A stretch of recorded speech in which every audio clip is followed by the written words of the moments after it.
What we've got here is failure to communicate. I'm the dude, so that's what you call me. Let's go get sushi in Mount Bay. Yippee-ki-yay, motherfucker. Hoo-ah! And we're back with another episode of Furious Cinema Podcast. I'm Pete Roberts, and I'm here with my co-host, Sebastian Hasselbeck. Hey, Seb, how you doing? Howdy, how are you, man? I'm doing great. So today we're going to be talking about two films directed by Joel Schumacher. And most people, if you're a film geek, you probably know a lot of his films, St. Elmo's Fire. And we're going to be talking about probably two of his most popular movies. That's Lost Boys and Falling Down. So we'll start with Lost Boys if you want, and we'll get into that one.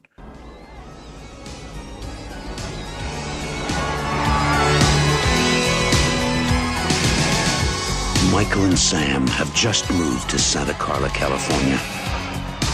They're about to discover its secret. Notice anything unusual about Santa Carla yet? No, it's a pretty cool place. If you're a Martian. Or a vampire. When you're a stranger, when you scream.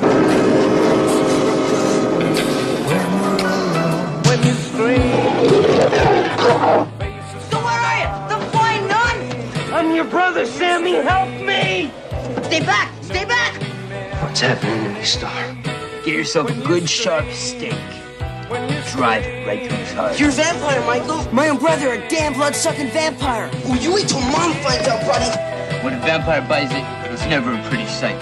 Michael, they're coming! Oh, shit!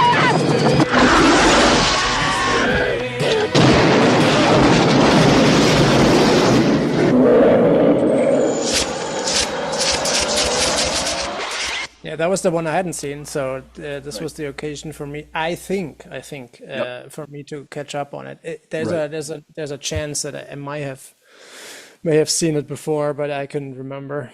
Right, and you're a fan of vampire movies. You like From Dusk Till Dawn, right? I do like vampire movies less because I dig vampires, but as a genre, they make for nice elements they can do. Yeah, and you can play with the stuff that vampires can do and that they can't do and that they have to do, and how people react to vampires. It's almost like zombie movies. Nobody is a fan of zombies as a. We're not fans of zombies on this show. Yeah, but no, everybody's a fan of the zombie movie as a genre because of what it does to the setting. And I think it's the same with vampire movies. Right, and there's all different kinds. Like I love like Blackula. Like I love all different styles of zombie. Like the first vampire movies I think I saw were the Hammer horror movies with Christopher Lee. And that was like back when I was a little kid. Like I'd watch Creature Double Feature, so I'd see all those movies. And then like as I got older, I saw like Francis Ford Coppola's Dracula, and then I'd see Lost Boys, and I'd see like some other ones like From Dusk Till Dawn. So I through my whole life I've always been a fan of that genre. And this one I had like a kind of like a special experience with this because when the day I saw it, I didn't know anything about the movie, so I went in blind. I was with my brother that night.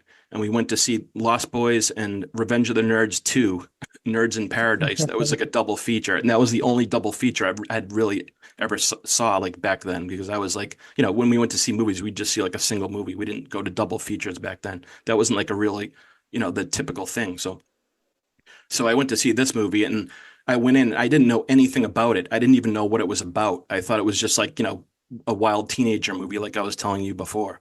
And it was just like, I that added to my experience, because as the movie goes on, you're finding out like, it's sort of like a mystery of like who these people are at the very beginning. But like as it goes on, then you find out like, you get more and more information of what's happening. But it just made like the movie going experience just more enjoyable for me for some reason. I don't know. It was just really fun. So, but your reaction to it was like, you don't love 80s. Like, you're kind of like you like grittier stuff, or, you know what I mean? That type of thing. And this was sort of like more of like we all grew up watching this and that, and yeah, I have to acknowledge that I didn't grow up watching movies like this one. Right. I think once I got to the movie watching age, I mean, when this one came out, I was like 3 years old, so I definitely didn't see this in the theaters. But even once I got into watching movies in general, I watched movies that came out at that time, which was more like the late 90s,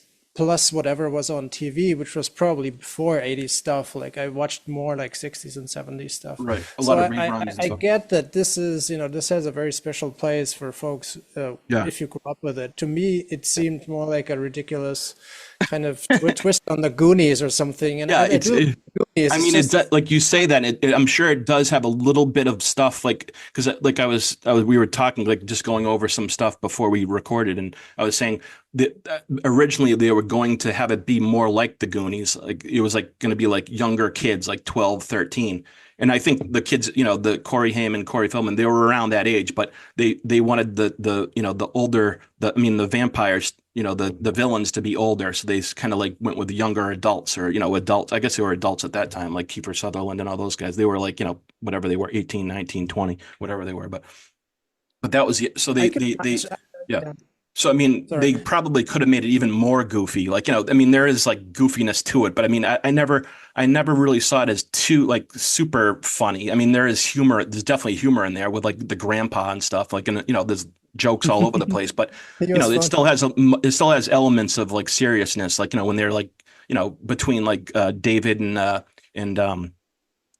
and Michael, like, that whole rivalry between them. That's like a real serious, sort of a serious rivalry type thing.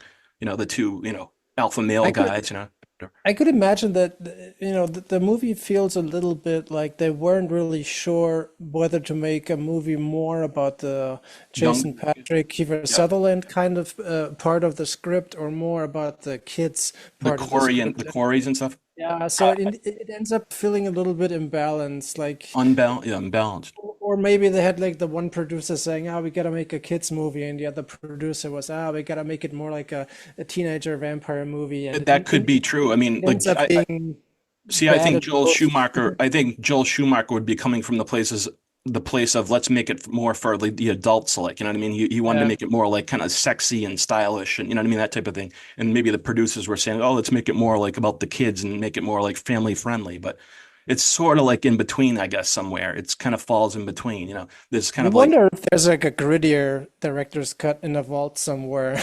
yeah, and then we were talking about Near Dark. Near Dark would be like it's like it's darker brother, or I mean that Yeah, the opposite side of the coin. Like that was really like a sure. darker, like road movie like and stuff. And Lost Boys is It more of was a like kind of like violent one, yeah. yeah, it's more of like a glossy, kind of like teen beat like type movie. You know what I mean? That type of thing. But I mean, back then I was like the same age as those kids too. So I was like, I was like into all that stuff. I was into like all that crazy stuff. Like I loved all the stuff about them going to the comic book store and like, talking about the vampire comics and stuff. I just loved all that, that pop culture stuff that we love. So that's what I was like I mean, attracted to in the movie. that's why I mentioned Goonies, is because Yeah. you have a number of movies from the 80s and also from the 90s in some respects that are a little bit Spielberg-esque, in Right. as they are made for kids or for families. Yep. They are family friendly, but they Right. do tackle mature Adult themes. subjects. Yeah. So that's you package something that has like a gritty subtone or societal issues or something problematic, maybe even violent, or maybe even with a little twist of horror or something. But Right. then it's packaged in something that's fairly family friendly. Like Right. there's not any splatter here. I mean, one vampire gets A little stayed. bit, but it's almost like that type of like it's almost like Ghostbusters ectoplasm. Like, like it's Exactly. not Yeah. blood. It's like that, not like that, like, Lucio Fulci blood or something. It's like, or whatever, whatever great, And director does Ghostbusters, good now that blood. you're saying this, is Yeah. actually a pretty good analogy, because Yeah. the Ghostbusters stories, you have folks that are hunting down ghosts and monsters, but it's really I there's mean, not. you could, when you think about it, you could like substitute, vampires for the ghosts, and it would be like, Vampire Busters. You could like make a movie like that, and that's what there is an aspect in this movie that has like a kind of like a Ghostbusters thing, like at the end when they're all like, they kind of go into like, the vampire fighting mode, and like, that was kind of like a fun. I love that whole section. It's probably one of my most favorite sections in the movie when they go to the cave and they like, we don't want to ruin every last detail, but it's really fun, that part. Yeah, and the thing is that I don't want to write this too much, but when the movie starts, it is very Schumacher. You see a lot of stuff in the opening credits that we see in his later movies. You have societal issues like you see the roller coasters and the fun music side by side with like let me just I wrote this down. You have murder statistics, poverty, missing children post-it notes, and you have like the California coast that is not just the paradise, but you have the mix of hippies, goths, and punks, and failed marriages, and all the surfers and all the you have like all these contrasts, and we see this in all his movies pretty much. And I love the music. Another thing is the soundtrack with the "People Are Strange." That was like the Doors cover song by I forget what band it was. It was like I forget what band it was. It was some '80s band, I think, but probably But then you could easily imagine the movie going a different way after the opening credits. And I liked the first half hour. I really liked because it was such a build up, and it sets the tone. Awesome. I love like the opening like scene with that music and like how because that's what I was saying before. It's like I didn't know what the movie was about. So when the movie starts and like that music plays, like "Cry Little Sister" or whatever that song is, and like you see like the ocean moving by and you don't really know what's going on. It's like you're flying through the air basically. But if you listen really close, you can hear a little bit of laughing underneath the music. And I guess that's them, the guys flying through the air, like kind of laughing and giggling. I thought that was kind of awesome. I mean, I just love that whole tone of the opening of the movie. Mm-hmm. And then like you see like, the Santa Cruz, like boardwalk and stuff. And, it's just, I just love that whole opening. That was just very cool. You mentioned earlier that you had been there, and I have been there numerous times as well. Really? You've been to Santa Cruz too? Yeah, a few times. Oh, that's awesome. Yeah, because I went there like when I was a teenager, about the age of the kids in the movie. I went there when I was like on a vacation and stuff, and we drove through there, and so I was always into like surfing culture and all that type of stuff. So I don't know. I just tag there and rode the Old Dipper or whatever roller coaster. Yeah, that was awesome. That was really cool. And then so should we like just to give a little bit of information of like set up like the characters a little bit, like just the opening, like we can just say like the basic plot setup is this family made up of Sam, Michael, and their mother. Their family are going through divorce, so I guess they're moving from Arizona to Santa Cruz, and that's where the mother's father lives. So they're going to basically live with their grandfather, like on this old, like kind of like weird ranch, like, and I guess he's like a taxidermist or something because he's always like stuffing like beavers and like birds and stuff. That was kind of like a little like joke in the movie. Like he's like, he has this like little taxidermy, like, spot where he's like, and like they open up the door and they're like, yeah, it's like Texas Chainsaw Massacre, man. It was like, I thought that was a funny little reference. He's a bit of a kook living up there. Yeah, he's like a hippie guy or something like that. Yeah, something weird, and I think it plays into the whole build-up thing because you don't know, like, okay, is he in on this? What is going to happen? You don't know like too much about him, but it's like there's this whole weird thing. It's like the whole like town is like made up of like hippies and punks and stuff. It's just like a weird like mixture of like all these weird these characters that have like different like lifestyles and things, like weird lifestyles. So it's like that's just feeds into the story and kind of adds another little funny little detail to the whole thing, right? And then so basically the movie sets up as a from a teenager's or from the kid's perspective mostly. I mean, we learn about the mom played by Diane West, but it's immediately it's clear that no, this is from the perspective of the teenage kid played by Jason Patric and the whatever Corey Haim. Yeah, the kid is like 14 maybe or something. Yep. Right. Like Corey Haim, one of the two Corys in the movies. Yep. One of the two Corys. And then like, so they move to this new town and they're like, just trying, it's just like any other place. Like if you move to a new town, they're trying to, find some friends to hang out with or whatever. And, Michael's doing his thing. Like, he's trying to look around and, see what the kids are up to and, hanging out on the boardwalk. And Sam is like looking around the comic book shop. And that's when he like runs into the Frog Brothers played by Corey Feldman and Jason Newlander. And they're the Corey Frog Feldman Brothers. is such that's the funniest.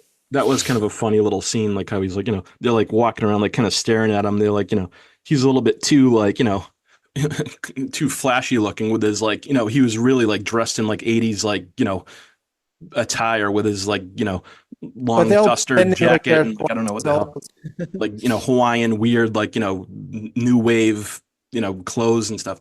So they see him and they're like, oh, who's this guy? You're like, this nerd or whatever. I thought that was kind of funny. Yeah, and they're all like acting like they're twice as old. Right. So they're like, they're checking him out and they're like asking him questions and like then they're warning him about, there's vampires and he's like, yeah, there's vampires. Okay, whatever. He's like, he doesn't know, he thinks they're like crazy or something.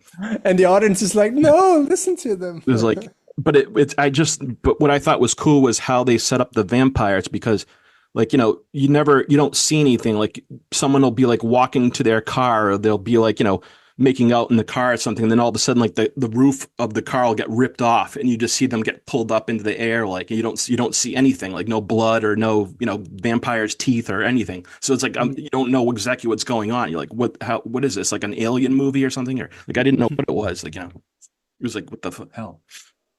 But it's part of it's a kind of a very tame build-up. Like there's no splatter, there's no horror, really. No splatter or anything, but yeah, but it does it just enough to where like you're sitting like when I saw it in the theater, I was like, oh, what the hell is going on? Like I just didn't know what the hell was happening. But then like of course as like it goes on, you find out that these guys are in fact vampires, and like Michael. He runs into this girl and she's like one of the girlfriends of the main vampire guy, David, played by Kiefer Sutherland. So that's like how he kind of gets hooked up with them. Cause like, it's like the alpha male, like, competition aspect with the girl and everything. So then basically David like, invites Michael back to their like cave where they like hang out. It's like where I think there was a hotel that like fell on there was a hotel that was on the edge of the cliff and it like fell into the like into a cavern, and that's what happened. So that's where like they live. It's kind of like weird. Like and also they're a motorcycle gang. Yeah, and that's the other thing. They have like this whole awesome motorcycle like race through like the woods and stuff, and it's just that's like another awesome sequence. It's so cool. I love that. It was awesome. So we have two kids, and both of them are trying to now fit in because they were moved by their mom to a new place. So of course they're trying to make new friends. The little kid is more on the nerdy side, checking out the comic book stores, as you said, and the older kid, of course, is looking for a girl because that's he knows that he's in an age where he's not gonna make friends easily. Everybody's like in post puberty or whatever. So, but he spots the girl, so now he's after the girl. And that's Jamie Gertz, and she was in like Less Than Zero and like a whole bunch of like 80s movies back then. Yeah. But I guess the Jason Patrick and her were in a movie together before this. I think it was Solar Babies. So that's like kind of like how he got her into the movie because of that. So that was kind of like interesting. Okay. But that was like another like kind of like teen movie, like with the teens like all like rebelling against something. I forget what it was about. But anyway, so they moved to this town, moved to Santa Carla. It's not Santa Cruz, Santa Carla. And then like they're looking around, and like they start getting into like with the people there and stuff, and that's how it happens. And then like Michael meets up with David, and like he gets hooked up with the vampire dudes, and like that starts his whole like journey on like becoming a vampire, and he's trying to deal with that whole thing. So it's like it's just a crazy like story with like all this stuff going on. And then like Sam is hanging out with the Frog Brothers, and they're like telling him all about vampires, and he's like all like paranoid, and he's like reading up on vampires and trying to figure out like where they are and stuff. It's just like crazy. Yeah, and then you have it evolves into the situation that we see in a lot of teenage movies where in the end, he learns that, oh yeah, it's actually true, but then nobody believes him. Right. So then he's like, there's that whole section like where they're like trying to figure out who actually is a vampire, and they suspect that that this the guy that owns the local video store, Max, like might be a vampire. They just like, they're just trying everything to like figure out who it is.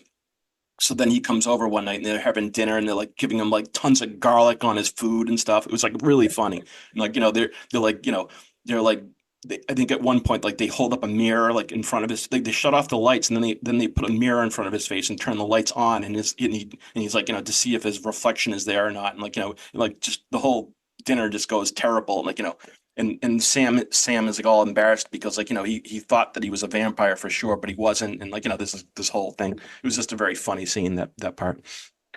And in the end, they have a really weird explanation for why this failed. I had to chuckle because in the end, it's like, but you invited a vampire to your house. That invalidates all the whatever tricks or whatever. I'm like, what? What? I forget. Why couldn't he? Why didn't he see? Why wasn't his reflection not there? I can't remember. I think it's because if you invite a vampire to your house, then that's like it turns off all their like all the stuff that might like reveal that they're a vampire or something. I don't know. Yeah, I don't know. It's kind of lame. Yeah, I didn't catch. I didn't catch that. I actually forgot about that. Like how he didn't, get found out about that. I'm not sure, but I can't remember that part. But it works for the movie because it works for that movie anyway. So he's off the list of like potential vampires. He's like off the list. Oh, it's not Max. It's got to be somebody else. And then like they go to the next person.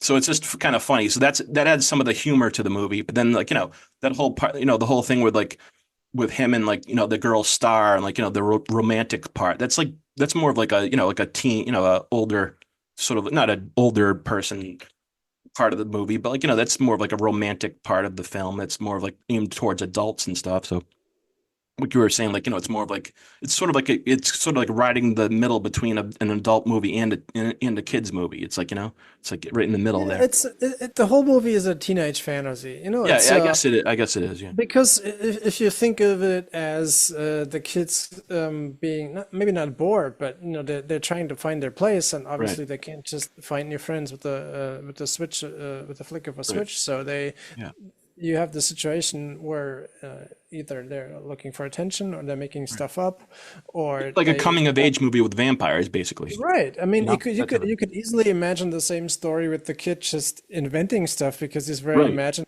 and the parents are like, "Oh my God, now he's talking about vampires. We really, really need to find him some friends."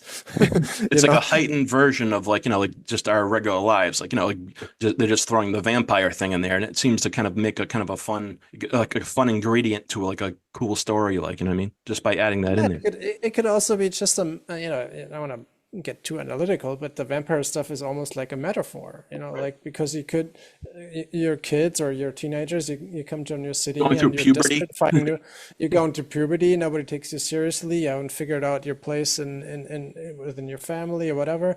Right. And then also because you're new, you don't know what you're getting yourself into. Like who are the good elements, who are the bad elements, who are like the cool kids, who are the goths, the punks, whatever.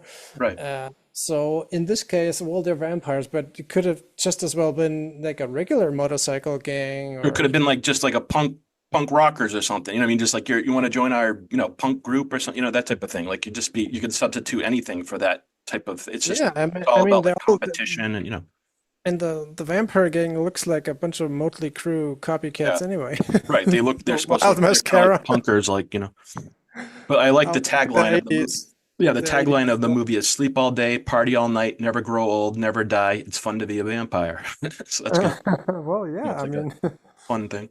And of course, we never mentioned that the title of the movie comes from Peter Pan, which the Lost Boys was the little group of kids that never grew old in that story. So that was like where that comes from.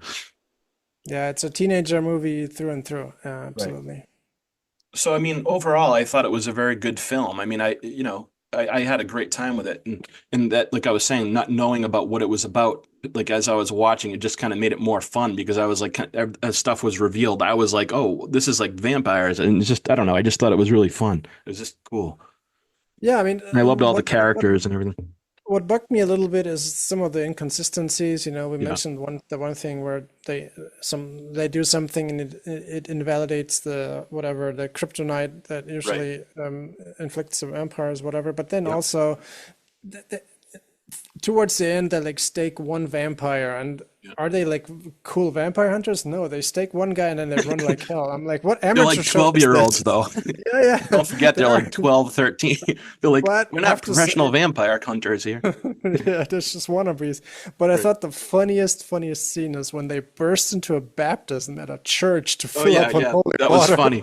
Yeah, that was the funny That part. was They're really riding cool. their bikes around, like going to like the church, like filling up their Although, canteens with holy water and stuff. That was don't mind hilarious. us, we just have to refill. That was just funny. And it's funny, like, because at that time, like in the 80s, every single other, like every other movie had like some sequence, like a montage where like people are getting ready to fight something. Like, they'd all like, every like movie back then always had like some montage of people, every action movie, I should say, every other action movie had a montage of people fighting back. Like, they'd get all their equipment ready and, like that type of thing. Like they're all banding together. So that was like, I just noticed that. I remembered that and how funny that was to me. Like, because like every movie had that, or every TV show had that too. Like the A-Team, I call it the A-Team, fighting back montage. They'd like, design all their equipment and like build it and, get ready to fight back against the bad guys. So that was like kind of like a cool little section. Yeah, tweaking like cars and right. So Like, you see this upgrading their vehicles and you see this also in movies like Home Alone. right. It's sort of like in that type of thing. It's like, like Die Hard, like, instead of fighting back guys in a skyscraper, you're basically fighting back, a little kid fighting people in like your house or something, setting up booby traps and all that type of stuff. Yeah, Die Hard and Home Alone are the Right. same genre. It's all kind of like the same type of stuff. But So anyway, so I love that little section of, when they're getting ready to fight it back against the vampires and everything. That was really fun. I have to say that one thing that absolutely works in favor of the movie is that it's just a very top-notch production. Aside from from my perspective, the 80s goofiness and the costumes and, the script is full of holes and whatever. Yeah. But you have the camera is by Michael Chapman, director of Taxi Driver, Raging Bull. I forgot all about that. Yeah. Richard Donner as a producer. Yeah. This was a guy and has been and is, one of the main forces in mainstream action or entertainment. Lethal Weapon and all the, and he actually did the Goonies, so there is a Goonies connection there.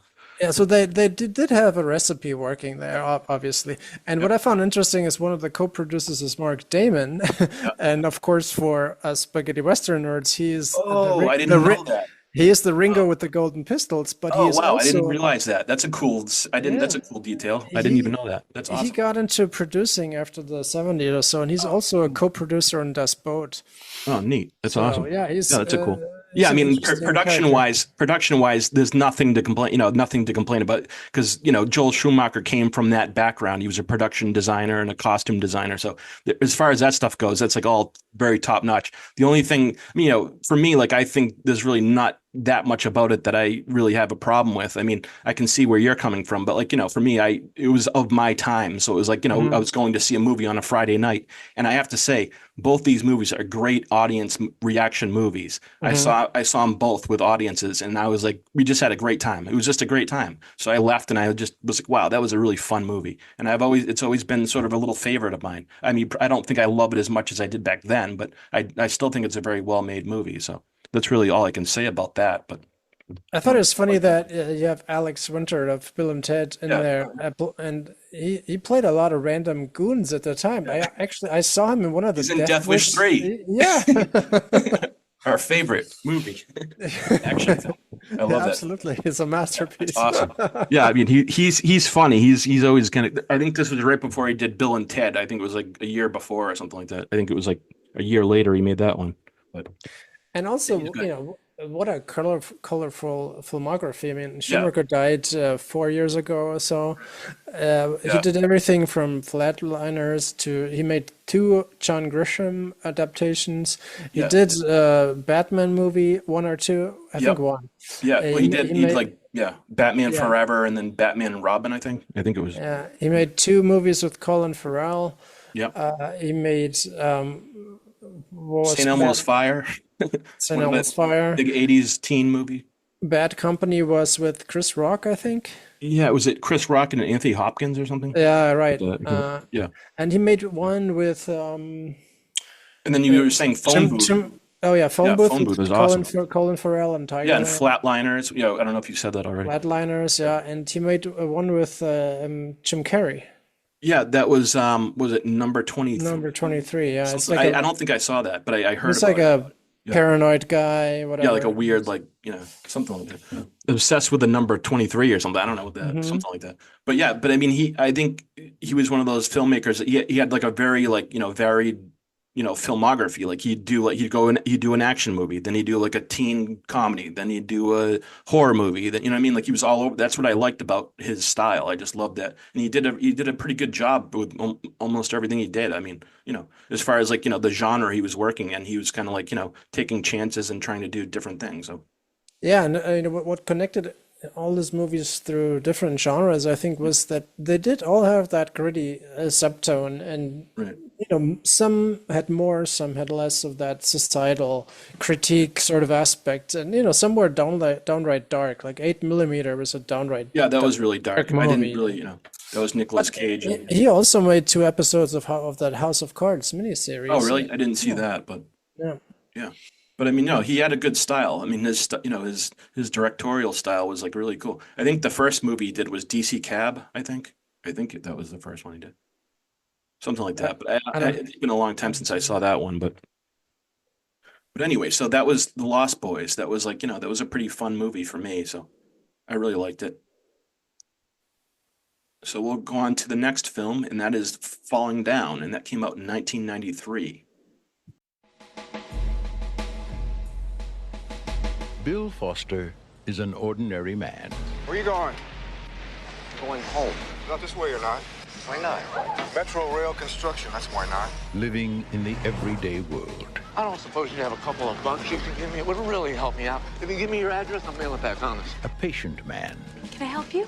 Yes, I'd like a ham and cheese omelet and a little wham fries. I'm sorry. We stopped serving breakfast at 11:30. Who's running out of patience. I get some change for the phone. A peaceful man. No change. I have to buy something. Who's about to be pushed. 85 cents. 85 cents. That doesn't give me enough money for the phone call. Drink. 85 cents. You pay or go. A little too far. I stay. You mean you stole your baseball bat, but he paid for the soda? Just standing up for my rights. As a consumer. Oh, this guy's discriminating. What kind of vigilante are you? I am just trying to get home to my little girl's birthday. Give us your briefcase. If everybody will stay out of my way. Here, you want a briefcase? Here's my briefcase. There's the briefcase, huh? Wait a minute, wait. Then nobody will get hurt. Warner Brothers presents. Say, would you get off my golf course? I am. The story of an everyday guy who refused. Fine. Wait, whoa. To take it one more day. So we got a nutcase with a bag full of guns. He's in Hollywood right now, and he's heading west. I don't know if you've noticed or not, but there's other people waiting to use the phone here. Now, if you go up against this guy, be careful. I think it's out of order. Somebody in a white shirt and tie gunned down a phone booth 3 blocks from the Whammy Burger. Michael Douglas. In America, we have the freedom of speech. Come on, if I want to be a parking lot, I'll buy a ticket. The right to disagree. Robert Duvall. I know who this guy is. In a Joel Schumacher film. What are you doing to the street? We're fixing it. What the hell does it look like? See, I don't think anything's wrong with the street. I think you're just trying to justify your inflated budgets. Well, I guess so. I'll give you something to fix. What are you... Hey, Charlie!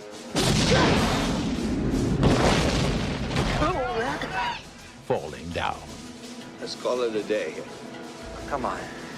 I'm the bad guy? A tale of urban reality. I kind of see it as like my generation's Taxi Driver. I guess that would be like probably the closest thing, I guess, to that movie. Yeah, it's sort of like one man against the society or something. Yeah, what the Joker is to the kids now, what Taxi Driver was to the people in the 70s was defense for the folks in the 90s. Right, defense. And so that was so I went to see that movie, and I really enjoyed this one too. And it stars Michael Douglas as, is his name Bill Foster? That's his real name. Yeah. And he's just lost his job. We don't really exactly know where he worked at the very opening of the movie, but I love that opening shot. Out later. And that's another awesome opening film shot. That shot with the super close up camera shot. That was awesome. It was so cool. I mean, when you're watching that in the theater, you're like, what the hell is it?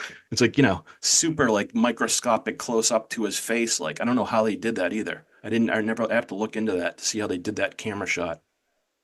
Yeah, and It you was have awesome. he's like in an underpass, Yeah, he's stuck in an in underpass. traffic, and everything Yep. is loud, it's hot. He's Right. annoyed, he's pissed off, everything around, everybody's on It's edge. perfect. It's a perfect.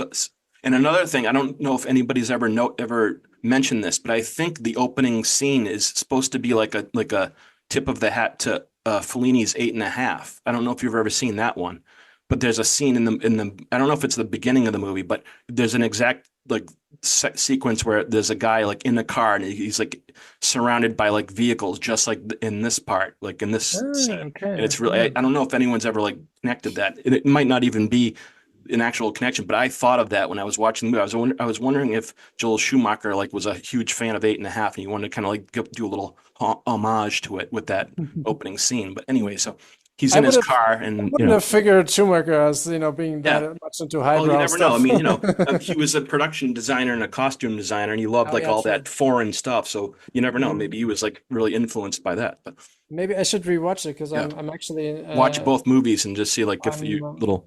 I'm currently rewatching a lot of Marcello Mastroianni Oh, movies. really? Oh, okay. Like eight, yeah. What La Dolce Vita and all that stuff.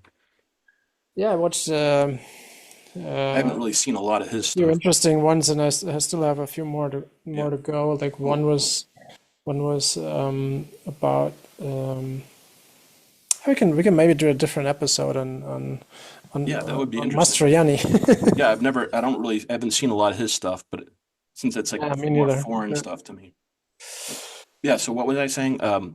Yeah. So yeah, So we have we're the guy stuck in traffic. We yeah the don't know guy stuff. much So about him, but we do learn more about him later. right. I can go a little bit into. I actually reviewed this just about a year ago or Oh, so. really? So Okay. So it's pretty like new with fresh to you. Like yeah, the story and and everything. I've seen it Yeah. so many times, Right. probably. I think it's a very popular movie with people online. I've seen people talk about it all the time, like these days, like on Reddit and stuff. I've always seen it's very Yeah, and I popular. have a few things to say about that later too. So let's see. Okay, so let's continue with the Yeah, story. So so Michael Douglas plays Bill Foster, and he's like sort of like he's just lost his job, and he's like it's a very hot day, like I don't know where like Los Angeles and stuff, and mhm. he's stuck in a car, like car jam, like waiting on in the overpass, and then so he decides to just like get out of his car and like walk away, and everybody's like, "Where are you going? Where do you think you're going?" And so he's like, "I just had enough. I'm gonna get out of the car and just walk home." It's So like I'm so he going starts home. walking. He just leaves his car right in the middle of like the traffic jam, and it turns out that a few cars behind him, it's Robert Duvall, and he's a cop.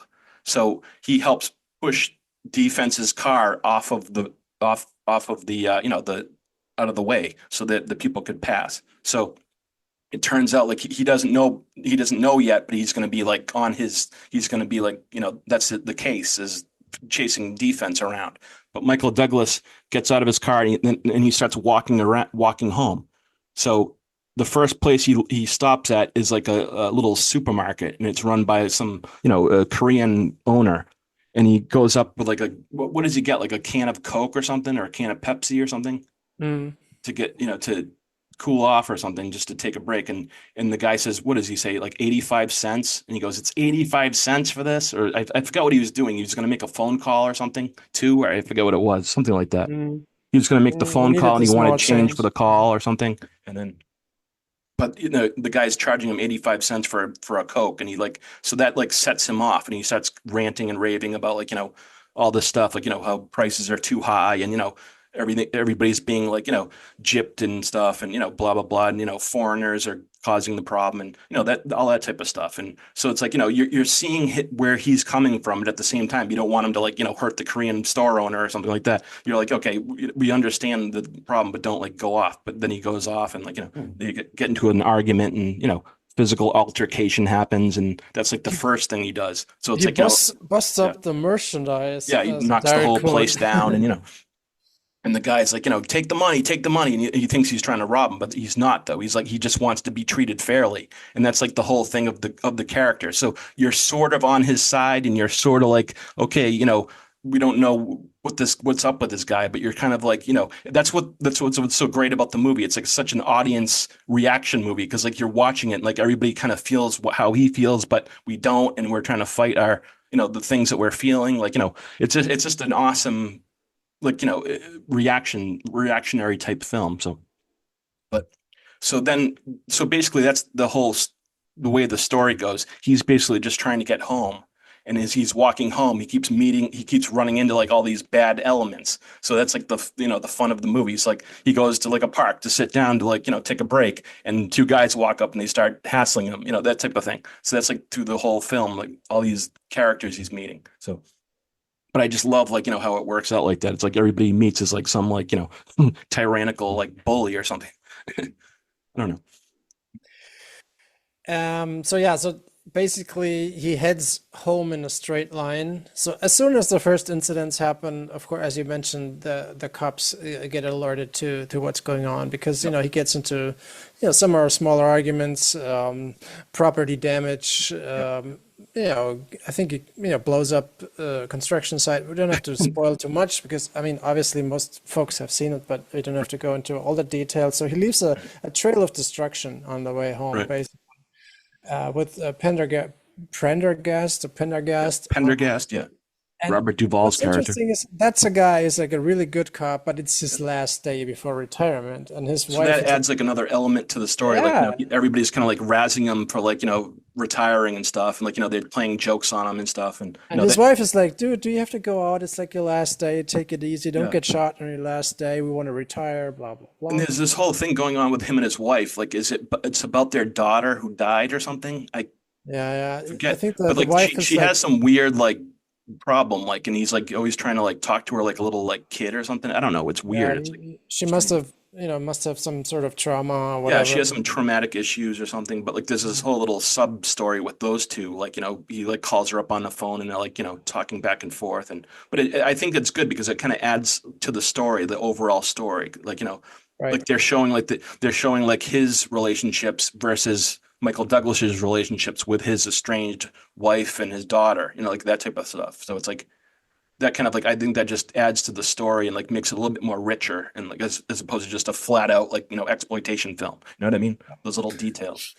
And then so the thing is, I have a few things I want to say later that I think are super important in putting the film into context. But as this unfolds, this guy who's in a suit and tie, he has a briefcase. We think he's at work, he's going home, whatever, to his wife and kids. We learn a couple things. We learned that he's not been recently fired, but he's been out of a job for a while. So where is he going? Is he pretending to go to work? He's got a restraining order against his wife. So he must be violent. Or she has a restraining order against him, you mean? On him, yeah, sorry. So we know he's violent. We can see, and we've already seen at this point, that he has a violent temper. Like he gets agitated easily. From his reaction and from what he says, we know that he has trouble like fitting in and dealing with the change around him. Like we know that from his haircut, we know he's a guy from like the 50s. Right, he's like stuck in like the 50s or six, whatever, wherever he grew up or something. Probably. And the thing is that he was like a defense contractor. He was like a pencil pusher in like Northrop Grumman or something else rather, defending like the country against the commies, and then he gets like rationalized and loses his job, and now he's like he feels duped by his country. Yeah, he's like betrayed he feels betrayed and everything. So he's like he has that on his. So it's like he has the divorce with his wife, then he has the the being betrayed by his like his work and stuff, that type of thing. He's just kind of like one of those characters, like those types of guys. So yeah, and I think here is where it gets really interesting. And I also liked there was an interview with Michael Douglas on the Blu-ray or something where he was very clear about he was saying something along the lines of the audience back then when it came out. It was of course controversial, but the audience was clever enough to identify with defense partially, but also recognizing that he's not the good guy. He's something that you would like to identify with, because what you go to McDonald's at 10:59 and they or at 11, they're not serving breakfast anymore. Yeah, it's stuff like that, or each of us have driven past a construction site feeling like, what are they doing now? Right. They're just, trying to keep their budget. All What are these, they doing now? or also like he feels What the hell is betrayed this? he feels betrayed by his country, and then he goes into like a place and he, Right. gets ripped, feels like he's being ripped off by an Right. immigrant or whatever. Right. There's all Sort these of like, things. it's sort of like another, like all this stuff, like all these movies like Taxi Driver, Rolling Thunder, Falling, they're all kind of like tied together, like these types of characters, like, or Rambo, like, it's the average guy that's done everything right, but still he's not getting what he should be getting, or, he feels betrayed by, society or whatever, that type of thing, you know what I mean? Yeah, and what comes in here is that he feels victimized, and Right. we Yeah. sympathize with the offense as long as he seems to be the victim. But Right. then what I think the audience falls into two categories. Right. Category one is those that realize that, well, this is a caricature and he's not the good guy. Yeah. He's a racist. He's violent. He's basically he's basically a terrorist Yeah. committing suicide by cop in the end. Yeah. And the other type of audience is that doesn't see through the socio-critical aspect and just makes him up as some kind of hero going around killing people, blowing stuff up. That's kind of the death wish sort of audience. Right. Right. And I think That fascist type attitude, like. exactly. And it's hard to discuss this movie with today's like political climate. Yeah, but I it's think that really. if I want to break it down to one thing, Yeah. is I think the problematic thing, not about this movie, but how it's perceived, is that to this day, Yep. we have people watching this Mhm. that take his psychopathic terrorist sort of perspective without reflecting it. And sort of ignoring what he really is, and maybe that's the real warning of the movie, actually. Right. Yeah, that could be. Yeah, that's true. I mean, Because think you're we right. feel sympathetic. I mean, he wants to get back to his wife and daughter. Well, here's what here's what the writer said. Yeah, here's what the writer of the movie said. Just one last thought, because all fine and good, and that's why we identify with him, because we've all had these kind of situations. Right. But then none of us go out on a rampage and run amok. Right. And that's what he does. See, you know what? You know why people love the movie is because he's the guy that went over the edge. He's the guy. He is He us, did it. but he's us that went. He's us without the guardrail. You know what I mean? That's what you're watching. So all those days where you're feeling like I want to kill this person. I want to, I want to do this. I want to do that. Then you go to see a movie where the guy is actually doing it. He's saying, F it, I'm just going to do whatever. Then everybody's into that. They love watching that, but then they can go home and wake up and be normal again. You know what I'm saying? That's the whole, that's why we loved it so much at the movies, because we were like, because we knew we could just live out this fantasy and then go home and just, be normal again. So that was like the whole thing We don't do about it because we're not psychopaths, Right. but he We're not doesn't have psychopaths that. most of the time. But it's like that type of idea. But the writer of the movie said, "This guy is you." The movie this guy is you. The movie suggests, and if not you exactly, then maybe the guy you're one or two bad breaks from becoming. At one time or another, we've all thought these thoughts, and so when this downtrodden, teed off L.A. defense worker gets out of his car on a sweltering day, in the middle of rush hour, and decides he's not going to take it anymore, it comes as no surprise. So that's I'm mad as hell. I'm not going to take it anymore. It's connected to network too. So it's like, it's all kind of connected, all that stuff, the American dream gone bad type thing, that type of story. But but I mean, it just made for like a really entertaining film to watch with like an audience, just like watching him walk around and like, just fighting back against all the stupidity out there and like that type of thing. And it's just fun to watch that. And, there is a lot of humor in there too. Like a lot of, some of it's darker and, some of it's kind of just like True, goofy. and I think actually that's one of the reasons the movie works, is because that it does have this comic relief sort of stuff. Right, it does. It's not like it has that like when he goes into the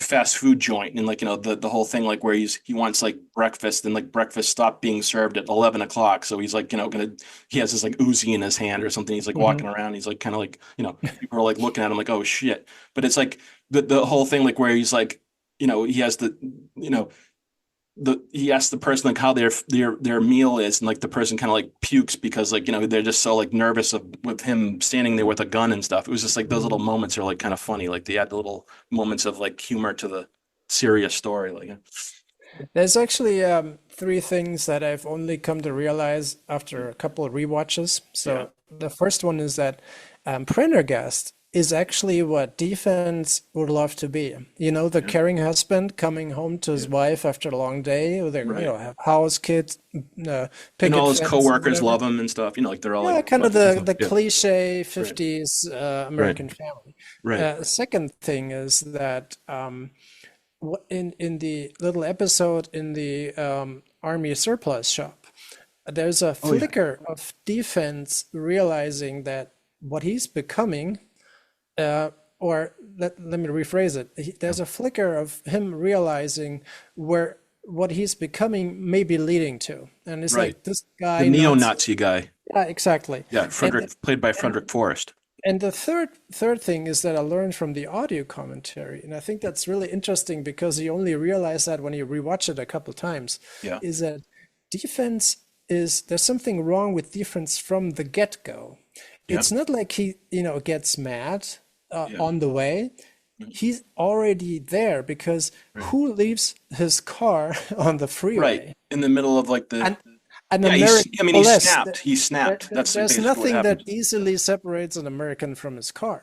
Right. He snaps. That's why, like, that's the whole idea. But he must have snapped earlier because that alone is not going to do it.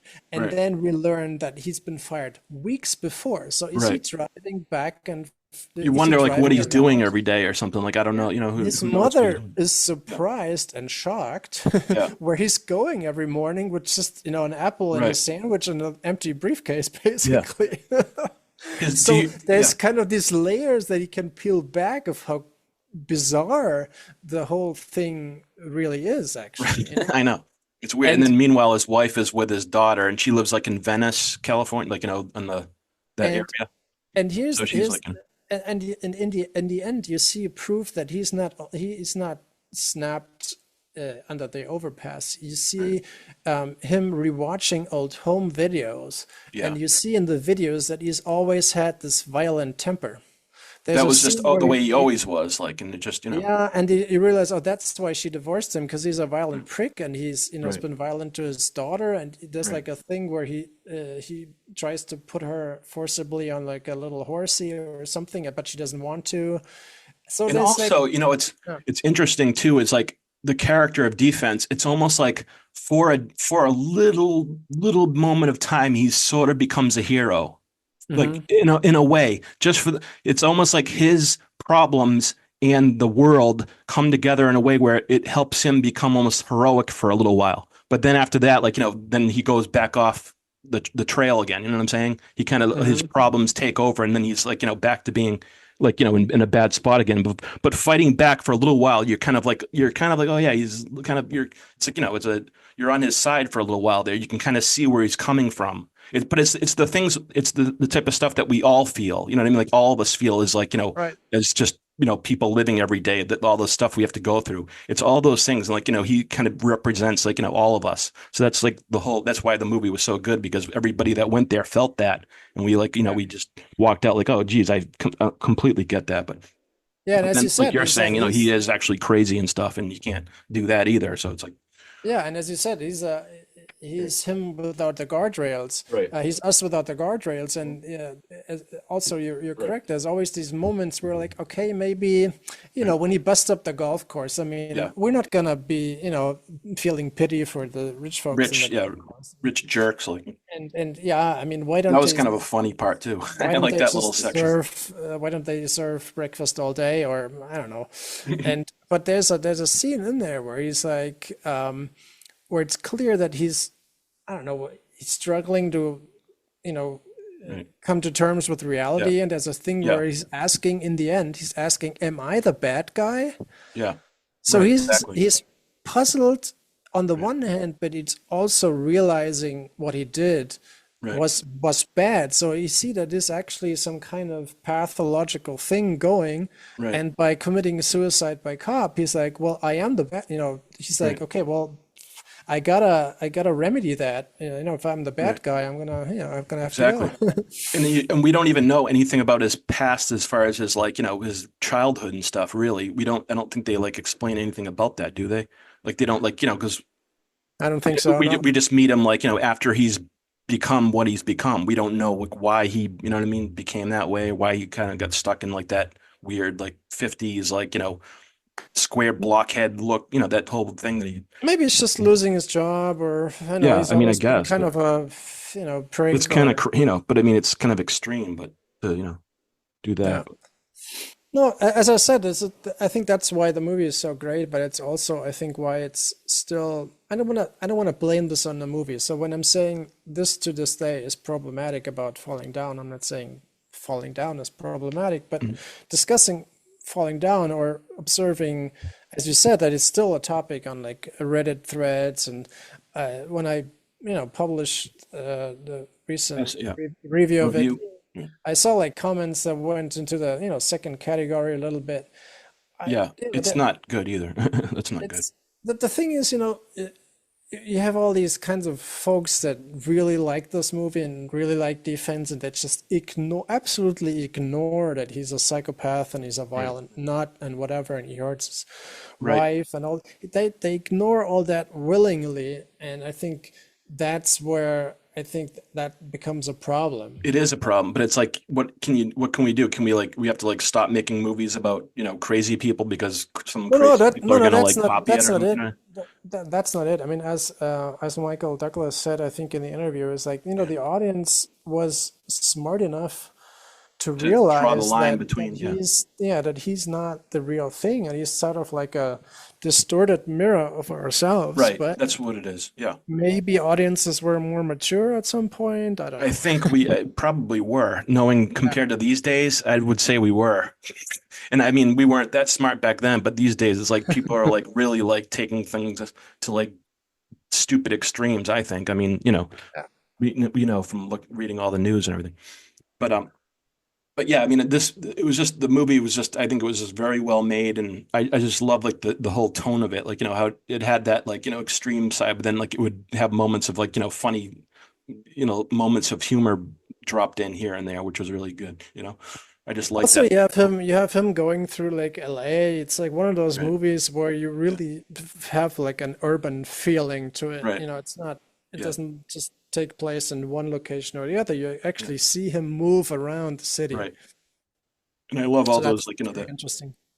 When he goes to the Frederick Forest, what is it, like an Army Navy store and stuff, and he's like showing them all his, memorabilia from like, the Nazis and stuff, like all that stuff.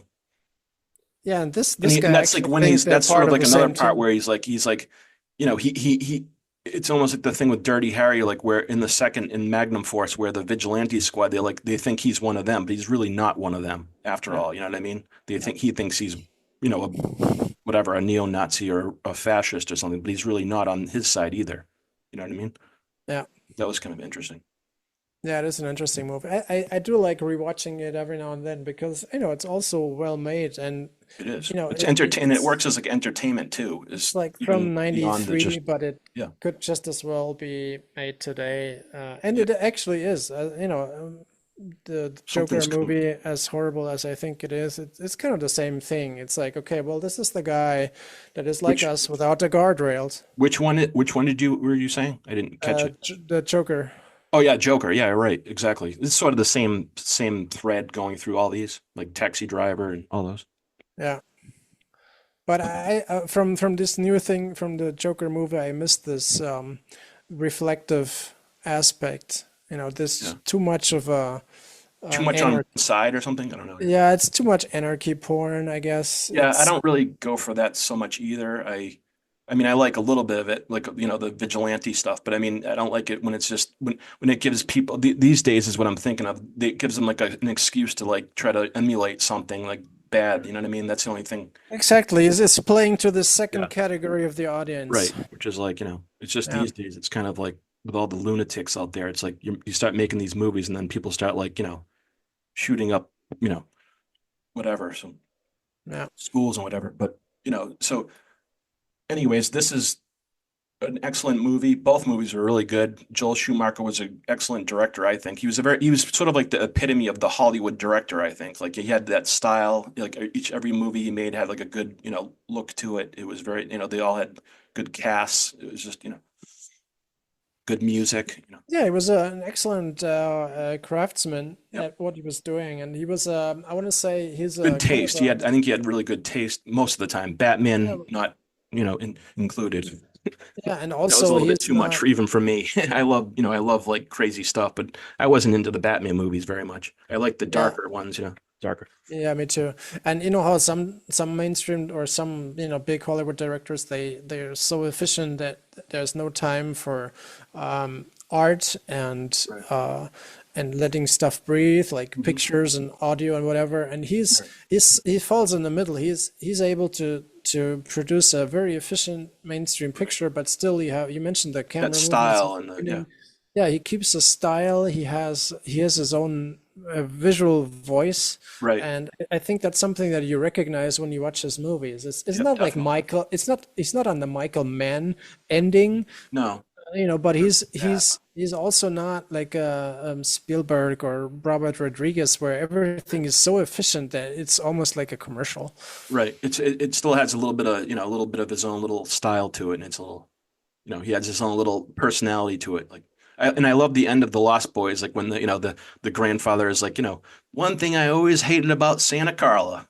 All the damn vampires, and he has like the refrigerator door is open and the whole thing is dark, and then like they shut the door and like it's like the music starts. I just love that whole. It was just kind of fun. It was just good, I like that's like a real Hollywood ending, and like having this big huge fight, and then all of a sudden he just ends on this like one liner. Like I just love that. Yeah, because in the end, I think I'm not sure about 8mm or something, but at least the two movies that we've discussed today is where as serious as they come, in the end, it's like, yes, you are watching a movie. Thanks for watching. Went out to the when I saw these, I had a good night out at the movies. Those nights they were just fun. You walked out and like you felt like you saw a movie and you had a good time. Yeah, it was a good experience. Yeah. Okay, I guess that'll wrap up this episode of Furious Cinema Podcast. So, I'm Pete Roberts. I'm Sebastian. Talking to Seb. Okay. So we should be back shortly. So yeah, we'll be back with another episode. And also, we'll be if people are into Grindhouse movies, you might want to check out 42nd Street Forever. That's our other podcast where we talk about exploitation movies. So that'll do it for this episode, and we'll see you next time. Take care, everyone. Adios. And that's that.